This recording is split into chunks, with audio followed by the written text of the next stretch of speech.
শাহজালাল আন্তর্জাতিক বিমানবন্দরে civil aviation কর্মকর্তা কর্মচারীদের ফোরাম বিক্ষোভ কর্মসূচি চলছে। সেখান থেকে সরাসরি যোগ দিচ্ছেন তরিকুল ইসলাম তারেক।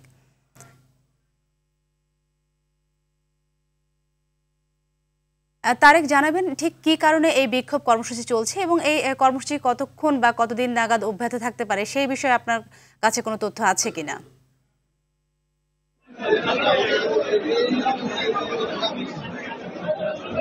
সাথে আপনি জানেন যে আজকে সকাল থেকে কিন্তু এই যে শাহজালাল আন্তর্জাতিক বিমানবন্দরের যে প্রধান কার্যালয় সেখানে কিন্তু শ্রমিকরা আন্দোলন করছে এবং তারা কিন্তু এখানে তার সকল শ্রমিকরা কিন্তু কর্মবিরতি দিয়ে কিন্তু এখানে অবস্থান নিয়েছে এবং তারা তাদের বিভিন্ন দাবি নিয়ে তারা এখানে উপস্থিত হয়েছে এবং তাদের দাবি দেওয়ার মধ্যে কিন্তু বেশ কয়েকটি দাবি উল্লেখযোগ্য দাবি দেওয়া হচ্ছে যে বিমান বাহিনীর যে কর্মকর্তারা রয়েছে তাদের যে সংখ্যাগরিষ্ঠতা সেটাকে কমিয়ে আনতে হবে এবং তাদেরকে বিমান বাহিনীতে তাদের ক্যাম্পে ফিরে যেতে হবে এবং এখানে পর্যাপ্ত কর্মসংস্থানের ব্যবস্থা করতে হবে। এবং সর্বশেষ আমরা জানতে পেরেছি যে কিছু শ্রমিকরা বলেছে যে তাদের সর্বশেষ দাবি হচ্ছে যে বেবি চকের যে চেয়ারম্যান তার পদ থেকে। আমরা এখানে একজন শ্রমিক নেতা রয়েছে, তার কাছ থেকে জানতে চাইবো, আচ্ছা আপনাদের মূল দাবিগুলো কি এবং আপনারা কেন এখানে অবস্থান নিয়েছেন? আমাদের মূল দাবি আসলে আমরা এয়ারপোর্টের স্বাভাবিক কার্যক্রম অব্যাহত রেখে আমরা এখানে দাঁড়িয়েছি। আমাদের দাবি একটাই, সেটা হচ্ছে এয়ারপোর্ট থেকে আমরা এয়ারফোর্সের কোনো এয়ারপোর্ট চাই না। আমরা এয়ারপোর্টে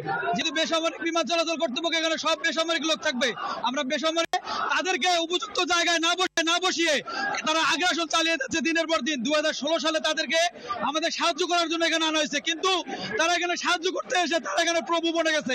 আমরা তাদের প্রভুত্ব মানি না। তারা এখানে আসছিল আমাদের সাহায্য করতে, কিন্তু তারা এখন আমাদের এখানে রক্ষকে পরিণত হয়ে গেছে। এই রক্ষক আমরা মানি না। আমরা অবিলম্বে আমাদের এয়ারপোর্ট থেকে সকল এয়ারপোর্টের সদস্যদেরকে আমরা তাদেরকে বিতাড়িত কবে করবে না করবে এই তারিখটা আমরা ঘোষণা এখন শুনতে চাচ্ছি। ধন্যবাদ আপনাকে। জি সাথী যেমনটি জানাচ্ছিলেন যে বিমান বাহিনীর যে কর্মকর্তারা রয়েছে তাদেরকে অপসারণের জন্য মূলত তাদের আজকে এই দাবি এবং এই দাবি। ধন্যবাদ আপনাকে।